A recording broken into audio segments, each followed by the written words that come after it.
queríamos dar las gracias lo primero a Casa Tinta de Ilustropía por la invitación, que ha sido súper interesante y súper importante para nosotras.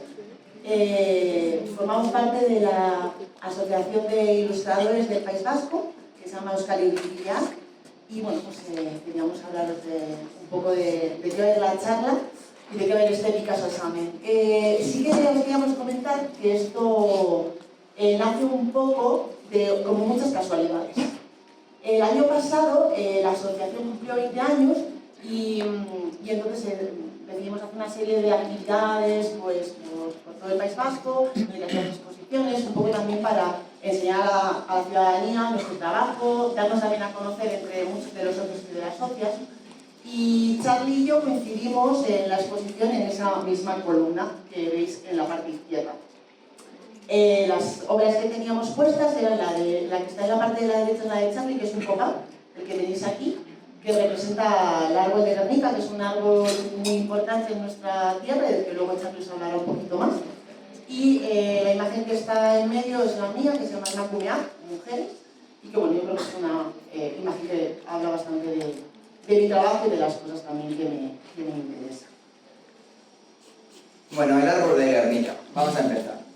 Lo que ha sucedido con la obra de Pablo Picasso es que ha tapado la realidad. Mucha gente conoce el cuadro, pero no conoce la población que está a 35 kilómetros de Bilbao, que es Guernica. Exactamente calculado hoy con el móvil, está a 4.692 kilómetros de aquí. Es un día muy especial para nuestra localidad, Vizcaya, porque hoy se cumplen 87 años del bombardeo de Guernica. El bombardeo de Guernica que dará a Picasso el hecho de pintar el Guernica. Este árbol, durante muchos siglos, ha sido un sitio de reunión. Guernica es un sitio de reunión. Un sitio de reunión donde las grandes casas de Vizcaya elegían un representante, nosotros le llamamos antiiglesias, y iban allí a debatir y hacer las propuestas y las mejoras para la comunidad. Una de las cosas que veréis en la siguiente imagen, que es aquí, esta gráfica, esta ilustración, es el hecho de que abajo está el centro, digamos la persona que, digamos la mandataria o alcalde de Guernica, y luego estas figuras de las grandes casas vizcaínas. Como luego vamos a hablar de feminismo y machismo, hay que decir que hubo muchas mujeres, grandes mujeres, que eran las representantes de esas antiiglesias. En las juntas generales, la casa que queda al lado del árbol, había en su cúpula retratos de todas estas grandes figuras que eran los representantes de las casas, ¿no? También había mujeres. Ahora mismo, a día de hoy, esos retratos no están en ese sitio. La gente de juntas está reivindicando de que había muchas mujeres que tenían ese poder o esa potestad de ir a Guernica a defender los intereses de su comunidad o su antiiglesia. Es un roble y, bueno, simplemente para que sepáis un poco la especie. Bueno, ahora me toca a mí hablar de este día, que es un día bastante complicado. El 26 de abril del 37, Guernica queda de esta manera. Es un punto de inflexión en la manera y en el concepto de hacer guerra, de la Guerra Civil Española, porque aparecen los bombardeos y directamente inciden sobre la población civil, ¿no? La Legión Cóndor nazi o también la aviación italiana tenían grandes aviones con mayor alcance, entonces pues, bueno, eso les permite generar este tipo de bombardeos. Durante todo el 37, el año 37, se asola gran parte del país, pero el 26 de abril cae sobre Guernica. Es muy llamativo que hay dos puntos estratégicos muy cercanos, uno es un puente, los puentes normalmente siempre es lo primero, ¿no?, que se intentan destruir, y también hay unas fábricas de armamento que esas no se tocan, pero el pueblo es, pues, como ha dicho Charly, no deja de ser una villa pequeñita, queda el 85% destruida completamente y el resto muy dañado, ¿no? Quisiera aclarar un punto, un matiz. Guernica ha pasado a la historia, digamos, por un poco su historia y por Picasso, ¿no? Pero no hubo una única Guernica. Durango también fue asediado, Bilbao fue, la ciudad de donde nosotros venimos, fue la ciudad más bombardeada en el momento del 37, Y bueno, lo que también se reivindica a nivel nacional es que ojalá todos estos sitios hubiesen tenido un Picasso. Y bueno, viendo también como estas imágenes, no, pues bueno, no podíamos dejar de comentar y de pensar lo que se parecen a muchas imágenes que vemos actualmente. Bueno, pues por ejemplo también cuando las veíamos no dejábamos de pensar en lo que, pues por ejemplo, está sucediendo en Gaza.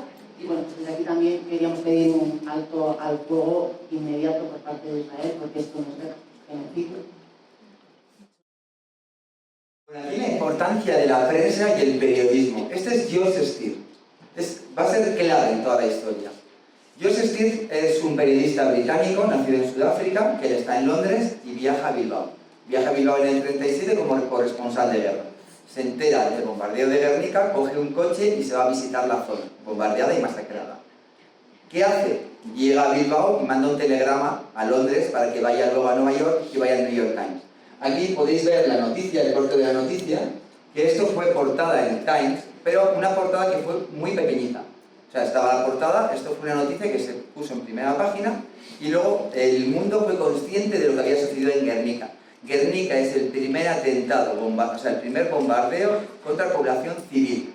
Estamos hablando de un pueblo masacrado y asesinado sin ningún objetivo militar. El objetivo militar, yo tengo mi teoría, que es, siempre he visto la Guerra Civil Española como una antesala de lo que iba a venir después, que era la Segunda Guerra Mundial. Era solo probar Alemania e Italia armamento. George Steer es vital en esta historia porque a raíz de su noticia se empieza a hacer eco toda la prensa internacional, Ahora pasamos quizás a Picasso, vean. Bueno, antes un matiz. Sí, queríamos también hablaros de cuando vamos a hablar también un poco de qué sucede, por qué se crea el Guernica, lo que conocemos todos como el Guernica este de Picasso tan famoso, y que va a ser para la Exposición Universal de París.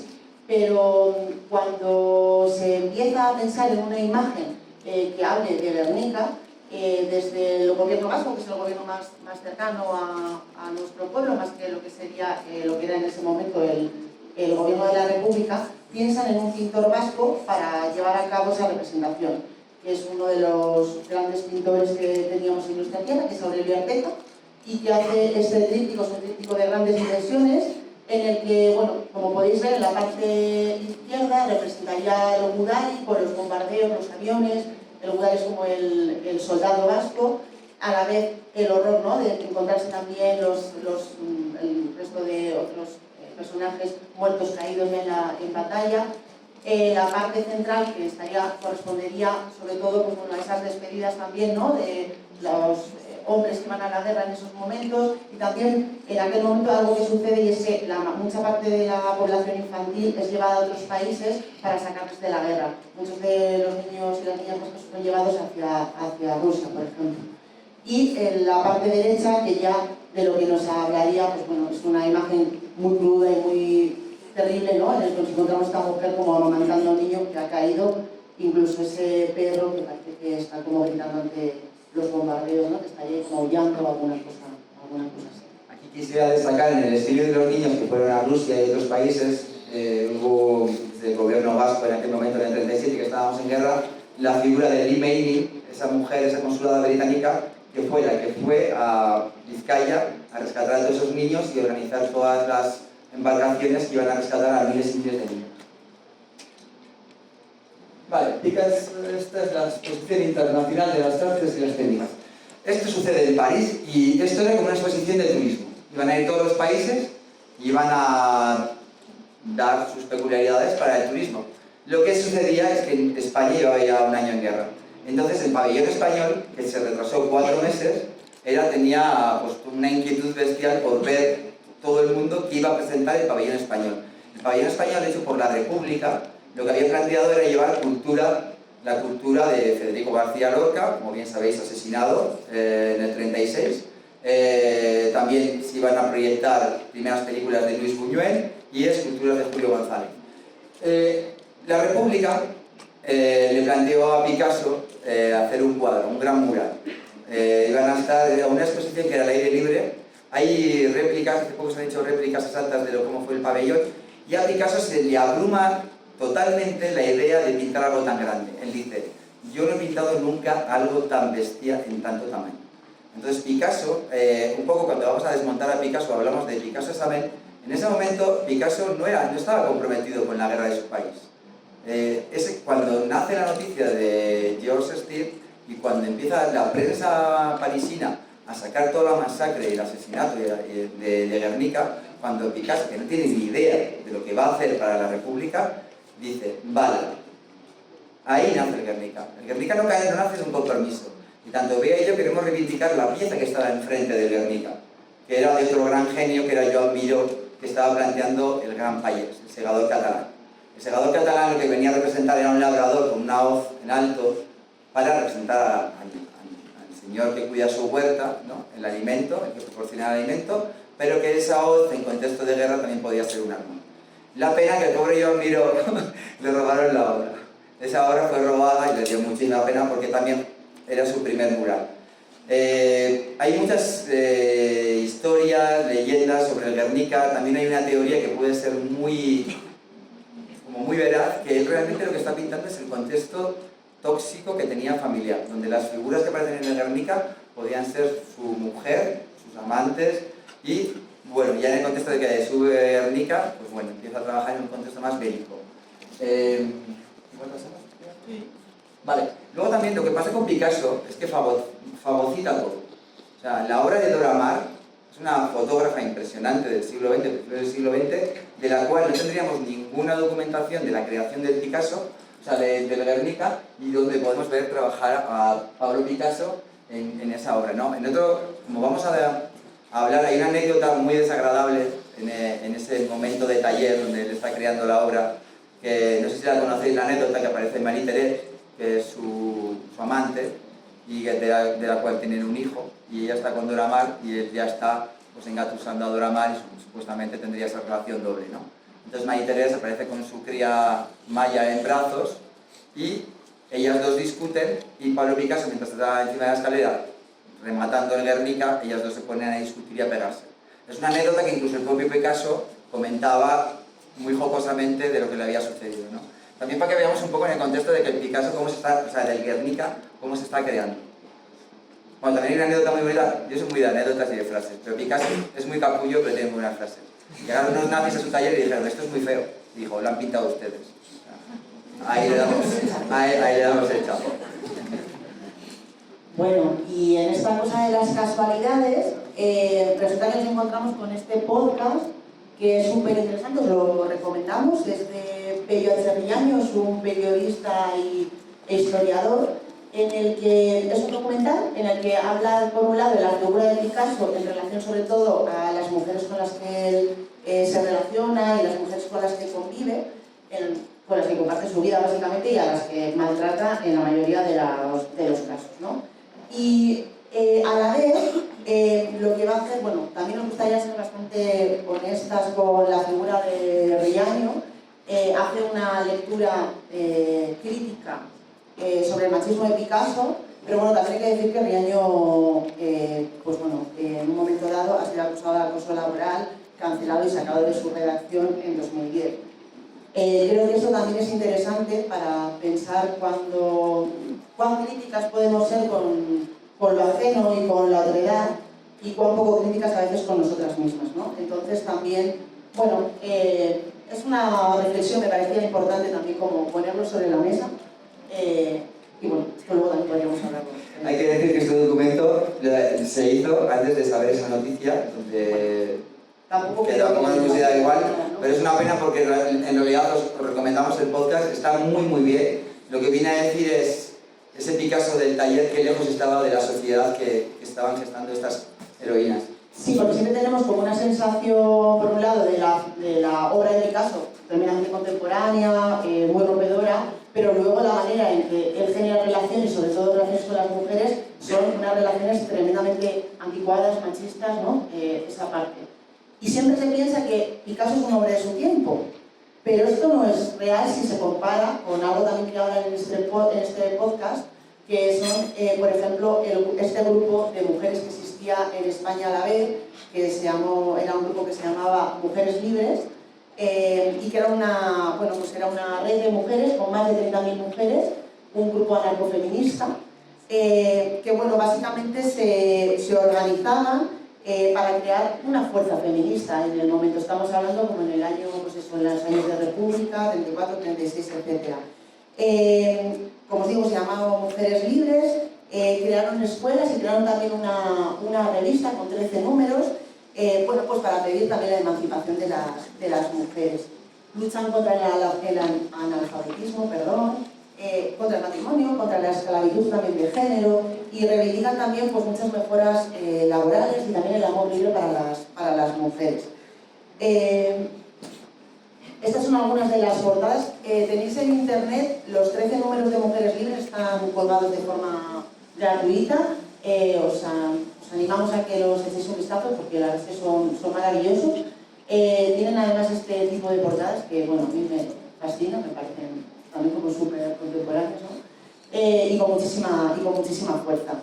Es muy llamativo que al mismo tiempo que Picasso, o sea, todo esto está sucediendo y Picasso a la vez realmente está pidiendo y pintando también una mujer que tiene mucho que ver con esa idea del ángel del hogar, que es algo que estas mujeres estaban dejando completamente de lado, pero que, por ejemplo, con la dictadura franquista va a volver a instaurarse en el país completamente, ¿no? Esta idea de que las mujeres tienen que volver a la casa para la reproducción y para el cuidado, ¿no? Bueno, ahora, después de esta clase de historia, hemos encontrado un nexo total para luego poder hablar de nuestros trabajos, y creo que Nina Simone ha ido todo, o sea, en toda esta charla creo que hemos apostado por las casualidades. Entonces yo veo en Instagram una entrevista que se le hace a Nina Simone, y Nina Simone plantea lo que es para ella ser artista, ¿no? Y tiene que ser alguien que pise el suelo y que viva la realidad, que refleje la realidad que está pasando, ¿no? Alrededor de ella.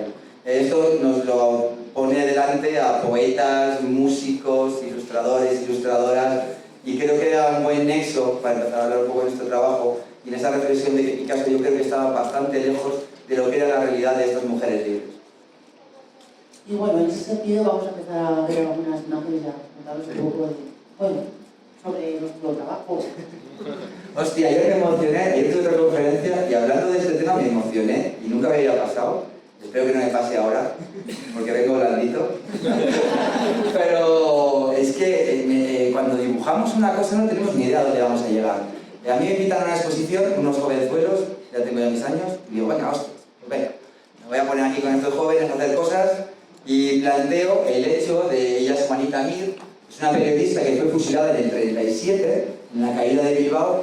Era una periodista que trabajaba en el periódico La Tarde. No penséis que en ese momento había muchas periodistas, había muy pocas. Ella tenía una columna muy pequeñita en el periódico La Tarde y era más un poco de sus labores y sus cosas. Cuando empieza la guerra, ella era muy humanista, muy católica y muy humanista, empieza a hacer unos artículos mucho más reivindicando y denunciando la situación que se está viviendo en Vizcaya y en Euskadi.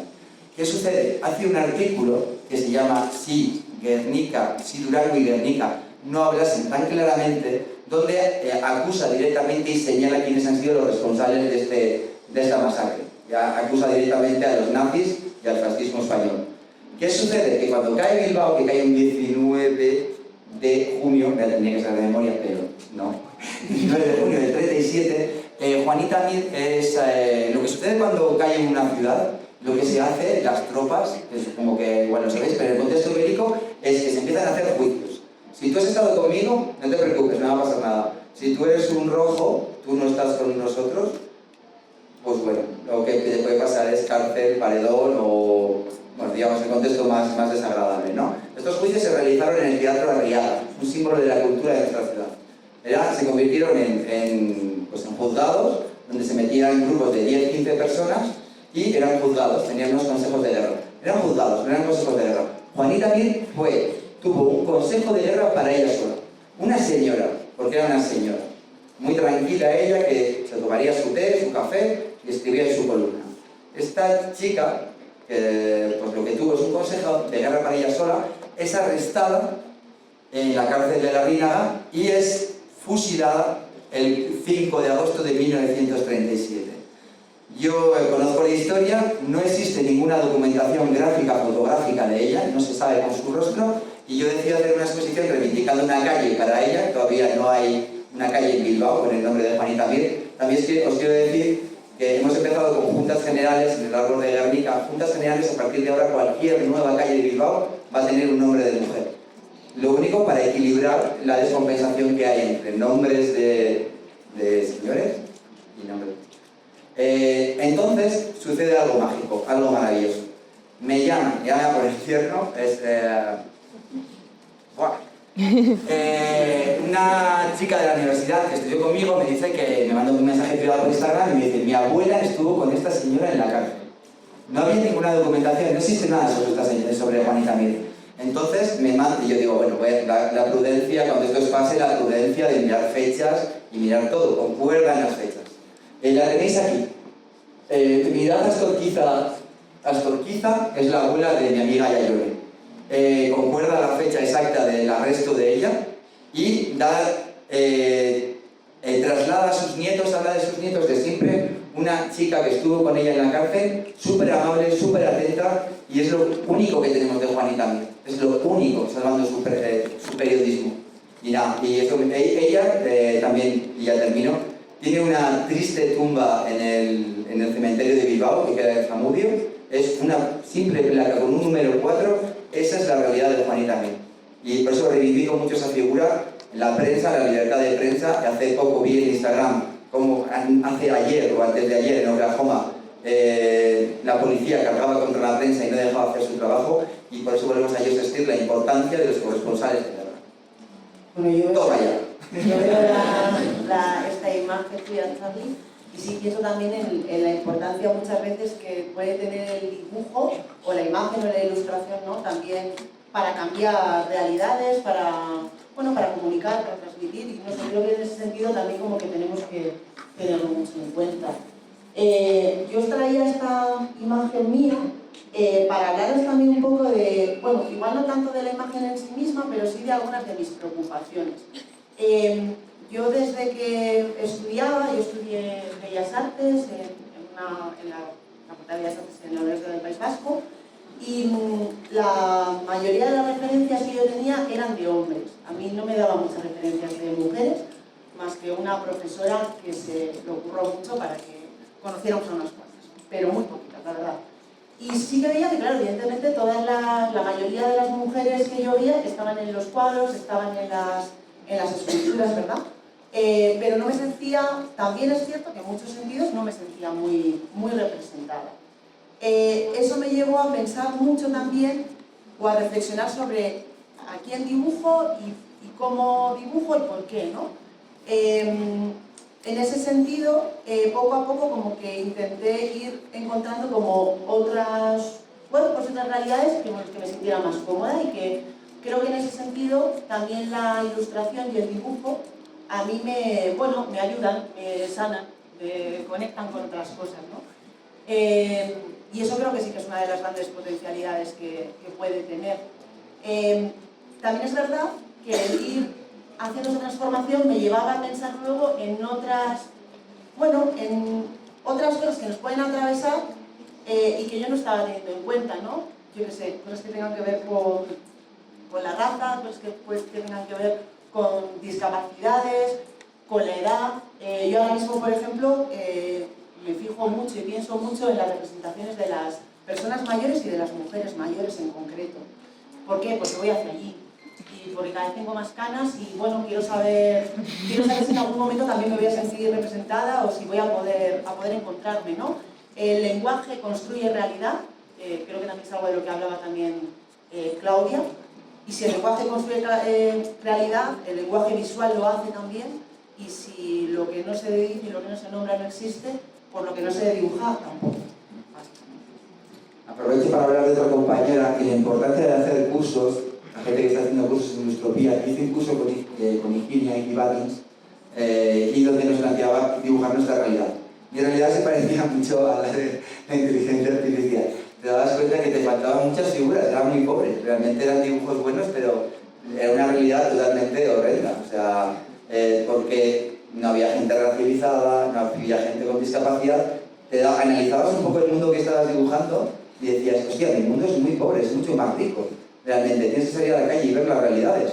O sea, tenemos diferentes cuerpos, diferentes colores de piel, y cuando empiezas a apreciar eso y meterlo en tu obra, estoy hablando de un taller que hice hace mucho tiempo, Por eso, pero creo que es la importancia de hacer talleres.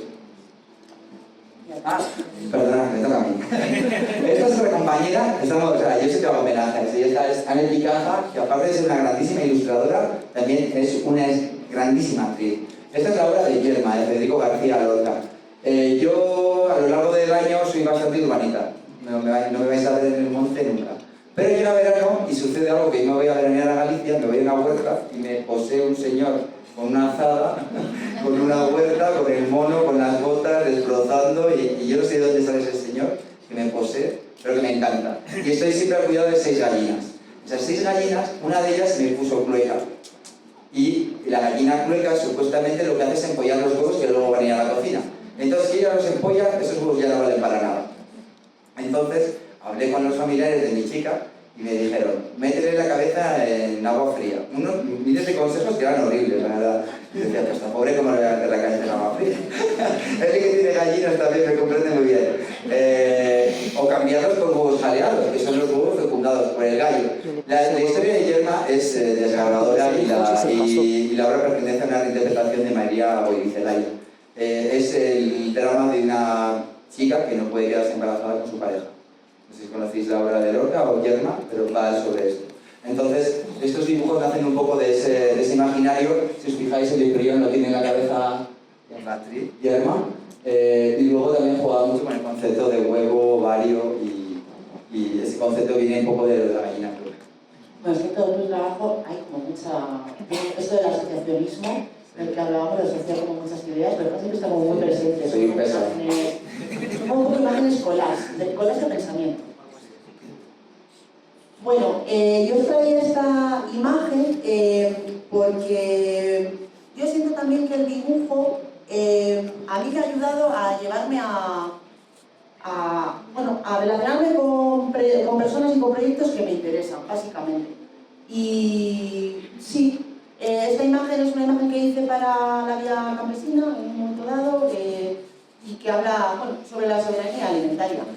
De alguna forma creo que también como que el dibujo me ayuda a generar alianzas con otras personas o con otras ideas que tienen que ver conmigo, que son afines. Entonces, bueno, un poco por eso también queríamos. Bueno, a ver, esta obra nace de una agresión sexual a un chico donde se coge un cúter y varias personas le marcan en el glúteo la palabra gay. Es una gran conmoción a nivel nacional en España, pero resulta que al cabo de los días la investigación es una denuncia falsa. Había sido consentido esa agresión, digamos. ¿Qué sucede? Es que yo hice un dibujo previo relatando esa agresión y me decepcionó la realidad, ¿no? Era una denuncia falsa. ¿Qué sucede? Que no quité esa foto de Instagram, no quité esa ilustración por el mero hecho de que en esa semana, antes de declararse el hecho, todo el colectivo LGTBQ+, mis amigos y amigas, manifestaron miedo a salir a la calle, miedo a que volviésemos a unos tiempos oscuros, y noté bastante miedo, la verdad, en los comentarios, hasta que se esclareciese todo esto. Decidí no quitar la imagen y me llega un mensaje de Paula Chapela, que es una amiga mía de Moaña de Galicia, donde manifiesta que ojalá se dibujase lo mismo que había hecho con el chico, y se hiciese con las chicas, en el hecho del miedo que tienen ellas a volver solas muchas veces. En el contexto que sea, ya ciudad, poblado, lo que sea. Paro unos días, reflexiono y digo, pues bueno, pues es verdad, he dibujado lo otro, pues voy a intentar dibujar esto. La imagen es muy dura, pero para que os calméis un poco, siempre me apoyo en la imagen. Lo que estáis viendo son tenistas exhaustas al acabar un partido. También llevo como una solución a la hora de que tú vas a representar y no me voy a poner a ver fotos de violencia machista. Lo cual cogí, no está Telegram ni otra gente así, pero son tenistas. Luego atrás también podéis ver una violación. Y luego la figura de Zahara, que es una artista española, que sacó un LP que fue Puta, y Meritxell, y fue el himno del 2021 feminista, el primer single que sacó. Puta porque decía que es un término, un insulto con el que se identifica, con el que se emplea para muchas mujeres. Y luego también ella tuvo, esto es una reflexión sobre lo que le sucedió a ella, el acoso escolar que sufrió, porque a los 12 años, en su pueblo, Mary Jane era la puta del pueblo, y a ella con 12 años le pusieron el apodo de Mary Jane. Entonces ella hace toda una reflexión cómo eso le marcó en su relación con los hombres, en la relación con sus compañeras, compañeros de clase, bueno, digamos que sufrió acoso escolar. Y es una campeona. Voy a hacer un momento, porque hemos tenido un problema con el PDF este. Bueno, yo os quería poner esta imagen un poco en contraposición a lo que comentaba antes de, pues bueno, de estar acompañando igual a determinadas luchas. A mí es algo que sí me interesa, pero por ejemplo respecto a la imagen que os acaba de poner Charlie, esta imagen la hice para el 28J, para el Día del Orgullo. Sí que creo también en la imagen como una forma de rebeldía y de lucha, pero quizá no lo hago de una manera bélica. Sí, ahí creo que hay algo que a mí me emociona y que tiene bastante que ver conmigo, que tiene que ver con los movimientos feministas latinoamericanos cuando habláis de la alegre rebeldía. Pues yo también creo bastante en eso y de alguna manera intento trasladarlo a mis imágenes, ¿no? Normalmente creo que tienen algo bastante reivindicativo, suele ser algo que me mueve a dibujar, pero suelen ser siempre como en este mood, ¿no? Esta idea un poco más... A ver, me acerco más. Vale. Pues bueno, básicamente eso, que creo que sí que tienen como este otro carácter más festivo, podríamos decir de alguna manera. Bueno, no. Vuelvo a tu vale. Disculpa. Vale, esta obra es un clítoris y la verdad que el clítoris se ha investigado desde hace muy poco tiempo. O sea, realmente estamos hablando de que el pene se lleva investigando desde siglos y siglos y el conocimiento del clítoris. El clítoris tiene una forma de pingüinito muy simpática que se ha descubierto desde los años 90, porque se pensaba que era una cosa muy pequeñita, pero en realidad tiene la forma de un pingüinito. Y esto es un poco...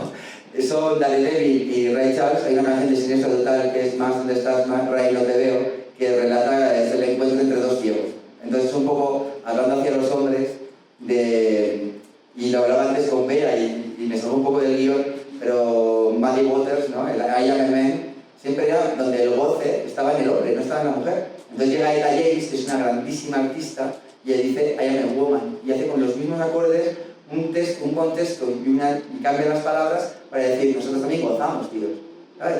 Es un poco eso, es un poco que también nos toca a nosotros, a los chicos, revisitarnos muchísimo, de construirnos, y es un poco en el camino que estamos. Bueno, os traía estas dos imágenes. Bueno, voy a aprovechar para agradecer a Claudia la charla, porque ha sido impresionante, me ha encantado. Y os traía estas imágenes porque hay algo que a mí me llevo como mucho tiempo dándole vueltas y sería estupendo también, bueno, poderlo compartir y comentar entre todos y todas, que también tiene que ver con las representaciones de la diversidad y también, por ejemplo, de las pieles. Lo que hablabas del color carne, este color así como rosa que decías, pues hay muchos más colores de pieles, como puede ser este solo el color carne. De hecho, es que es un color muy raro porque ni siquiera... Tampoco conozco ninguna carne que exactamente sea de color ese tono. O sea, la carne es como un poco... Pero bueno, más allá de eso, yo cada vez que he pensado en cómo representar la diversidad en lo universal a veces, ha habido veces que he pensado que igual era más interesante, como en la imagen de la derecha, salirme de la representación, por ejemplo, de los colores más naturalistas y decir, bueno, ¿y por qué no puedo hacer personas que sean azules o personas que sean verdes? ¿No? Y salirme de ahí. Pero hay otras veces que también pienso que hay realidades que, como lo que os decía antes, ¿no? Si necesitamos nombrar las cosas para que existan, es que igual necesitamos que esos colores más naturales y que no muchas veces no han estado representados también lo estén, ¿no?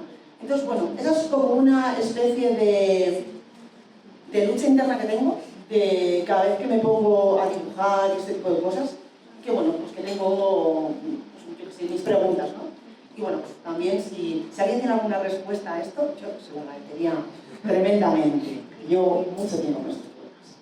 Y bueno, también por lo demás, pues enseñamos un poco como el universo de color. Estuvimos hablando a ver si quizá sentíamos que, yo qué sé, pues que nuestra zona, nuestra cultura estaba como muy relacionada con nuestro trabajo. Y yo la verdad es que no siento que mi trabajo esté como muy influenciado en ese sentido. Bueno, el País Vasco es una zona como bastante neutra de colores, como con paletas bastante sobrias, ¿no? Yo creo que sí. Somos bastante secos. ¿Somos secos? ¿Según Isidro? No lo sé. Húmedos. Primera imagen de una luz alegre, el vaso. Entonces no, pero bueno, sí que es verdad que tenemos, los cielos son como muy plomizos, el tipo de luz que tenemos, el tipo también de la naturaleza que tenemos también como bastante oscuro y tal. Yo me siento muy poco identificada a la hora de dibujar con eso, utilizo mucho color y colores como muy brillantes. Pues un poco. Sí, ¿sabes? Bueno, esto es una obra que hice hace tiempo que le prometí a mi madre un viaje a Nueva York, pero como nunca tengo pasta, la verdad que la ilustración no daba mucho dinero. Pero bueno, le prometí que iba a salir de la carrera, que jugando a ser Picasso, le dije, mira, yo voy a ser como Picasso y te voy a llevar a Nueva York, mejor hotel, toda esta historia. Bueno, sueño de un chaval de 21 años. ¿Qué sucedió? Pues que a día de hoy estoy en Bogotá, pero no he podido traérmela. Pero ella fue la primera persona que estuvo en Bogotá, porque como no podía como no pude realizar mi promesa, lo que hice es un montón de pegatinas con su imagen, inspiradas en Nobel, pero es mi ama, Toyi es my home, Toyi es mi colega, y estuvo por todos los continentes. Y me ha hecho mucha ilusión, mañana tengo una experiencia de ilustropía en el Centro Gabriel García Márquez, y nada, me hace ilusión compartirlo con vosotros, ¿no? Que al final la imaginación, pues bueno, tuve 2 años a todo el mundo viniendo por pegatinas, toda la gente que viajaba, las primeras visitas que se hicieron fue a Nueva York, una gente que vino a visitarnos en casa a cenar, entonces dije, mira, yo tenía una banda punky y siempre me hacía ilusión que mi pegatina, la pegatina de nuestro grupo estuviese allí, ¿no? Los veía viejos. Pero dije, mira, mejor, pues lleváis una de mi madre. Y así empezó todo y se ha hecho un libro, de sus modestas 30 páginas, pero ha estado con todo. No ha pisado Nueva York. Nada, termino. Esta es la primera imagen que os mostraba antes. Básicamente porque, bueno, para mí es una imagen que resume mucho tanto mi manera de hacer como mi manera de pensar y de las cosas que a mí me ayuda a transmitir el dibujo y la ilustración. Creo que no sé, que claramente no soy de los mejores ponentes en una conferencia, me encuentro bastante más cómoda con los lápices y bueno, pero creo que habla bastante de las cosas que me interesan. Me has hecho muy bien. ¿Sí? Sí. Bueno, y con esto más o menos, que me caso, muchas gracias.